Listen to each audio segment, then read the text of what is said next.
আল্লাহর ব্যাপারে নিরাশ হবেন না, তার দয়ার প্রতি আশা হারাবেন না।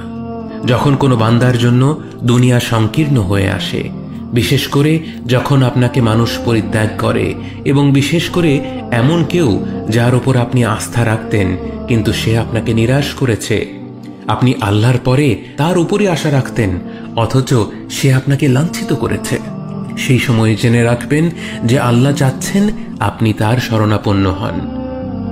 এই পৃথিবীর সবচেয়ে সুখী মানুষ হচ্ছে সে যে আল্লাহর দিকে তার মুখ ফেরায়। এই পৃথিবীর সবচেয়ে সুখী মানুষ সে যে আল্লাহর কাছে তার হৃদয় সমর্পণ করে।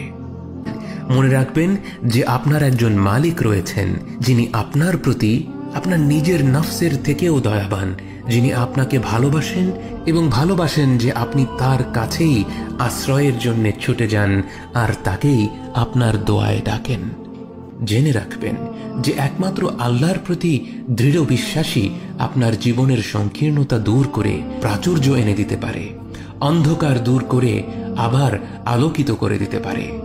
আপনি জেনে রাখবেন যে আল্লাহ আপনার প্রতি আপনার নিজের থেকেও বেশি দয়াবান। একমাত্র এই বিশ্বাসটাই আপনার সকল দুশ্চিন্তা ও বিষণ্ণতা মুছে দেবে। কে আছে এমন যে আল্লাহর দরজায় দাঁড়িয়েছে কিন্তু আল্লাহ তাকে তাড়িয়ে দিয়েছে? তিনি তো সবচাইতে উদার, মহা দয়ালু, মায়ার সাগর।